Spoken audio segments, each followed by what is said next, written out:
with your host, Upper Perk School District Superintendent, Dr. Allyn Roche. Hello, and welcome to the first episode of Inside UP, the Superintendent's View, monthly podcast to share highlights taking place across the Upper Perk School District, as well as to take some time to get to know some of our staff, students, administrators, and many others that are influential in the day-to-day efforts at Upper Perk. As of now, the plan is to record a monthly podcast that will include a few different guests throughout each episode, not only to get to talk about Upper Perk, but we'll also be able to dig a little deeper into the topics in this more informal format. If anyone has any topics or guests they would like to hear from on a future episode, please feel free to pass along their name or contact me at any time.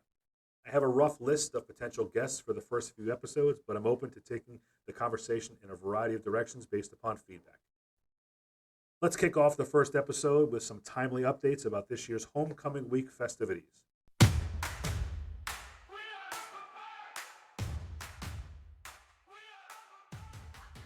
Today is Monday, September 29th, and tonight's Homecoming Week kicks off with the Homecoming Bonfire, starting at 6 p.m. in front of the Upper Perk High School. This will be the second straight year of the Homecoming Bonfire, as is slowly becoming a new tradition, which is actually not new, but being brought back to Upper Perk High School after a long break of bonfires. In speaking with some of the Upper Perk High School alum, there was a positive community feeling about bringing back the Homecoming Bonfire event, and some alumni are asking about the snake dance that took place throughout the community many years ago. I'm not aware of any discussions at this point to bring back the dance, but you never know. On Wednesday, October 1st, we are thrilled to welcome back the Upper Perk High School class of 1975 for their 50-year high school graduation celebration with an evening at Upper Perk High School to reconnect, reminisce, and remember their time at Upper Perk. I'm looking forward to the event on Wednesday night, as the 50th high school graduation dinner is an annual highlight for me each year, as I get to MC the event as well as celebrate with the graduating class. Next year, we celebrate the class of 1976 for the 50th high school graduation celebration.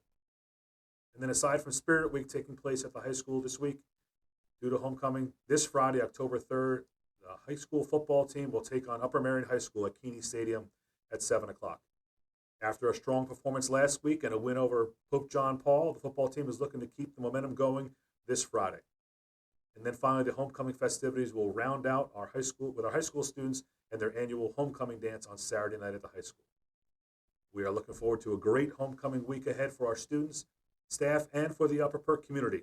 And I'd like to thank everyone for their tremendous effort with every event to make this a special week for our students. Okay, let's shift gears and welcome our first guest on Inside UP, the Superintendent's View. Our first guest started at Upper Perk this past summer and has hit the ground running from day one to be able to get everything prepared for our teachers and our students to start the school year strong. So please join me in welcoming our new Upper Perk Middle School Principal, Dr. Karen Haney. Thank you, Dr. Roche. I'm truly honored to be part of this. Yes, it's our first episode. You're our first guest, so I wish I had a T-shirt or a pin or a button or something to pass over. Maybe that's something for the future. So welcome to Upper Perk. So share with everyone how your first 2 months has been going as Upper Perk Middle School Principal. Oh my gosh, I don't even know where to start. I'm just so happy, and I absolutely love being here. The community, the staff, the students, everyone's welcomed me with open arms, and I'm learning an awful lot. As a prior administrator at a high school for many years, I believe I have a skill set that has really transferred nicely to a middle school, but being at a middle school is just a breath of fresh air, and I've really truly enjoyed the experience. Any major change from the students, from high school students and now middle school students, because you do have 6th, 7th, and 8th? Yeah. The thing about middle school students is I think it's an opportunity for kids to figure out who they are and who they want to be, and they're just eager. The joy of learning and the love of learning is still there. It's inherently part of who they are, and I've really enjoyed watching that spark, that curiosity kind of build in our students. And I don't know, I think at the high school level, that spark, that love of learning isn't always there as it is at a middle school level. Sure. I was a middle school principal. My school was grades 7, 8, and 9. Different structure, but definitely saw the changes from 7th all the way up through 9th. So let's take a question and go way back for you. What inspired you to go into education as your career? Wow, that was a long time ago. I'm going to be completely transparent and honest here and tell you that when I was in middle school, I struggled, or in school, I struggled. I was a strong academic student. I was an athlete. But the only people that I really connected with in school were the adults in my life. And I think I had a lot of champions through teachers and through administrators. Otherwise, it would have been a very isolating experience for me. So, knowing that and having had those experiences, I work really hard every day to make sure that I am the champion and the person who is supporting and advocating for our students. And I look back on it now, and I think that's why I got into the world of education, was to be that person for someone else. And I think it's really important that every student has that one person that kind of helps them through. Yeah, I was going to say Upper Perk definitely has champions everywhere. Yeah, In the classroom, our paraprofessionals, we have champions all throughout our district. yeah, So I would agree. I I would think agree it's that our really students great. need that, and our parents look for that as well. So let's go back to Upper Perk and the middle school, and ask you a general question of how you define a great middle school experience for our students and our families. Well, I think actually one of the things that I shared earlier was that it's a place where students start to figure out who they are and who they want to be. But I also believe that middle school students, to be a great middle school, our kids need to feel safe and feel like they belong. And then our families need to know that their students are safe. And it's my job to not only ensure that all of these things are happening, but also that our students and families know what's going on. So I really prioritize the communication and the partnership with our students and our families. Yeah, this conversation feels like an interview, but that's not the intention of No. an interview to get the job, Yeah. but just an interview to learn more about you. So I appreciate that. So, and I think we also know, and you mentioned the champions, the importance of our teachers and our paraprofessionals, all of our staff in the school that support our students and their families on a day-to-day basis. So, but how will you support our teachers and our staff as they're supporting our students in this middle school experience? Yeah, so I think, quite frankly, visibility and transparency and partnerships are essential to, in terms of supporting staff and our teachers and our paraprofessionals. I really believe that I need to partner with them, that I need to be transparent. I need to invite them in for collaborative conversations and opportunities to just share feedback and be open to listening to that feedback and adjusting as needed. I really think that, just like I've been doing with families, I've been putting out like a weekly newsletter to families. I've been doing the same with our staff in a weekly email at the end of the week, just summarizing the things that we've accomplished and the things to look forward to. And I really believe that keeping those lines of communication open is one way that I can support our faculty and our staff. Yeah, I agree. I think consistency of those communications, whether it's on a weekly basis, that helps. I remember when we started our weekly blast to our families, it was a Friday that it got out late. We started getting questions about where was this. I'm like, this is working. It's helpful now that people are expecting something, even if it's a couple paragraphs or just a couple items. That's helpful. Yeah, So it's and I good to hear. think, quite frankly, I think our teachers appreciate it. They like to keep those lines of communication open between me and them. Right. All right, so let's go off the rails here a little bit. I have a question for you. So if you were out with family and friends and all of a sudden the karaoke kicked up, what song would be your go-to song right in that moment, your go-to one? And you Oh, can't say you wouldn't do it. oh, well, no, actually, I love fun. So the challenge of doing a karaoke, I think I would have to take that opportunity. Dancing Queen by ABBA. Okay. I love to dance, and I don't have great singing skills, to be honest. So there's certainly some notes that I wouldn't hit very well. There's many people at karaoke that don't have those skills, but that's I'm okay. one of them. Yeah. Yes. Nice. Nice. All right. Well, thank you, Dr. Haney, for sharing about yourself and your vision for the middle school. I know you're excited. We're excited to have you here. Any final thoughts that you want to share? No, just that I would say thank you. Thank you for giving me an opportunity to share a little bit about myself and my hopes and wishes for our students and staff. And I look forward to an amazing year ahead. We're back, and our second and final guest of today's episode of Inside UP, the Superintendent's View, is an alum of Upper Perk High School from the class of 2000.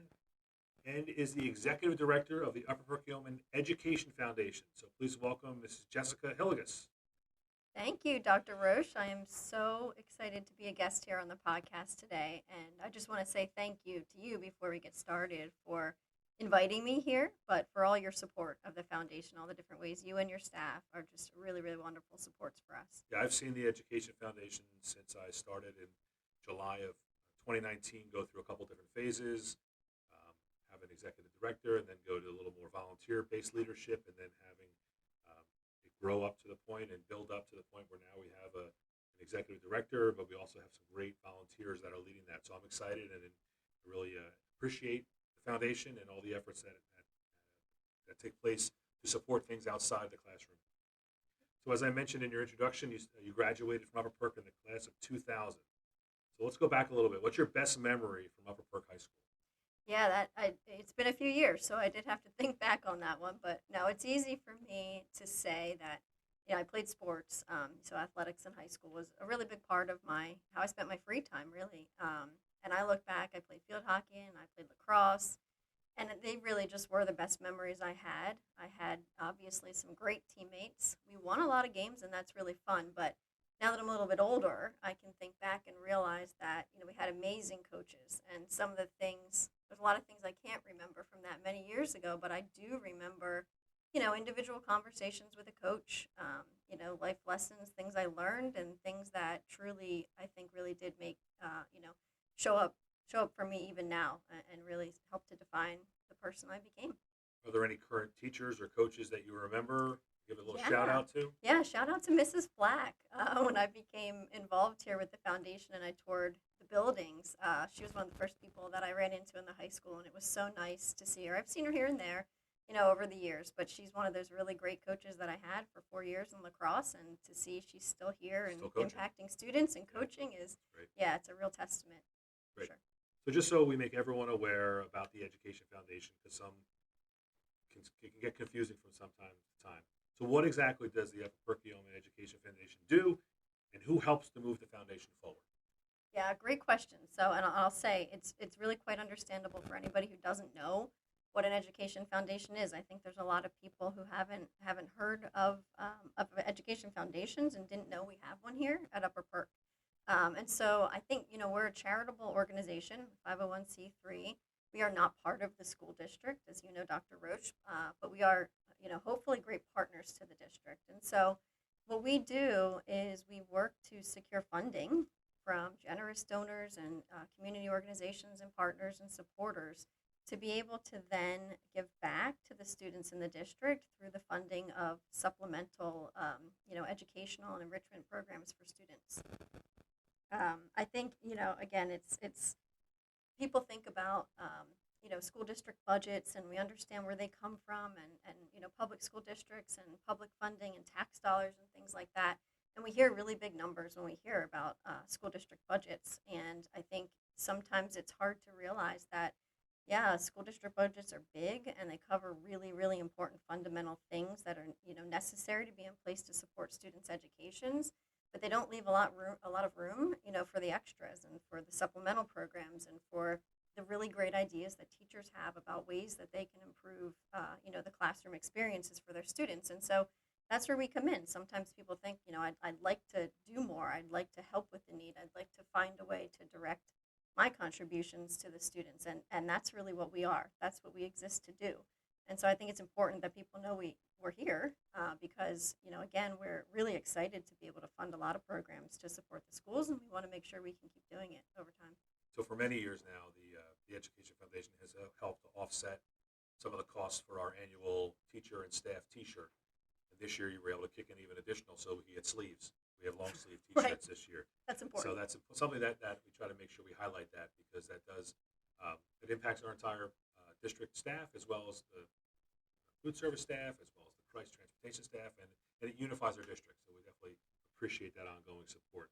What are some other projects or programs that the Education Foundation has funded in recent years that you're positive our students and our families would be aware of? Yeah, I think if you start at the elementary level, if you've recently visited Hereford or elementary schools, you'll see some permanent art installations in those buildings, and they're part of a program we call Artist in Residence, where students and teachers have opportunities to partner with a local artist to create something together and to learn, but also to leave a lasting legacy at the schools with these permanent building installations. One of my favorite experiences I've had with the foundation is being able to witness the One School, One Book assemblies. So that's a literacy initiative, again, at the elementary level. And I had an opportunity right when I started in the role to attend the assemblies and the kickoff of that program. And I have to give a shout out to the reading specialists, who I think just do an incredible job, creating a lot of curriculum around the program. But the energy from the students and the excitement that I was able to witness and be part of was just amazing. And it really brought a lot of things full circle for me. So if you have a younger student, you for sure are aware of that program. In recent years, we've also funded the hydroponics program, which sort of brings STEM education to life in the high school, but also in all of the buildings in the district. And then you mentioned, one of the best ways that we have to support teachers, which we think is really important, is through our classroom grants. And so each spring, our teachers have an opportunity to apply for a grant for their classroom. It's usually a small educational grant. Sometimes they have great ideas about a supplemental program or a learning tool or some sort of resource that would make their classroom better for the students, a better learning experience for the students. And so we're really happy, to be able to support those programs. There's always more need than we have the financial resources to cover. But over time, we hope we can continue to do more and more of that as far as funding. So let me take it to another direction here. So there's a buzz about the foundation right now. It's a buzz going on with an upcoming event. So let's talk about that event, which is hosted by Upper Perk Education Foundation. It's where the Harlem Wizards basketball team is coming to have a game versus the Upper Perk Superstars. That's made up of our teachers and our staff on Friday, November 7th at the high school. So tell us a little bit about that event and the purpose of the event. Yeah, I'm so glad you asked. We are really, really excited about this event. So this is it's going to be a big fundraiser for us for this year. And we have the Harlem Wizards basketball team coming. And as you said, they're going to play a team of our teachers and staff. And so what I know about this game and about the Wizards, and I have seen these games before, is that it will be very high energy. There will be trick shots. There will be three-pointers. There will be really awesome things going on the court. It will be entertaining. It will be a lot of family fun. It is almost impossible not to enjoy yourself at these games. So we are really excited about it, and we hope that as many students and their families as possible can attend. Where can I get tickets? That's a question that I've heard. And also, are there going to be concessions? Because I'm coming with my family, and do I need to go to eat first, or can I get some food there? Yeah, I always think about the food too. So there will be concessions. And tickets went on sale just a couple of weeks ago, and they are selling fast. Some of the ways you can find tickets is in the Parent Square weekly emails every week. There's a link for tickets in those emails. Also, communications coming from building principals as well if you have students in the school. We have an event page on Facebook where you can find the link as well. And if you have a pen and paper handy, the ticket link is harlemwizards.com/tickets/Pennsburg. So you can get tickets there as well. All right. What do you think is going to be the highlight of the event? There's going to be a game going on. There's some other things going on in between the quarters. What's your gut is going to be the highlight of the event? Yeah, that's a great question. There is so much going on. I think there is something for everybody. For me, I think the excitement of watching the teachers and staff and cheering on your favorite teachers, and that experience is really super fun. It is fun to know the people on the court, and it's fun to see what they can do and how they can stack up against the team. So for me, I think that's the highlight. All right. Do you think there's anything else that you want to add about the Harlem Wizards event taking place on Friday, November 7th? Yeah, I would just say doors open at 6 p.m. The game time is 7, but come early to get a good seat, but also to grab those concessions at the snack stand and get yourself settled in for a fun night. Great. What if I'm a parent or a community member that wants to get involved with the foundation in general, whether it's for this Wizards event or just in general to learn more? What do I do and where do I go? Yeah, I would direct you to our website, which is upperperkfoundation.org. You can find out more info there about what we do. You can register to be part of our alumni association, which we didn't talk about, but we are building that now. You can subscribe and also follow us on social. You'll be able to see then everything that we're doing in real time and all the programs throughout the year. Great. Well, thank you for joining me on Inside UP, the Superintendent's View, and I'm looking forward to seeing a packed house at the high school for the Wizards game in November. Thank you to everyone for spending time with me and my guests, Dr. Haney, Upper Perkiomen Middle School Principal, and Mrs. Jessica Hilligus, Executive Director of the Upper Perkiomen Education Foundation, on this first episode of Inside UP, the Superintendent's View.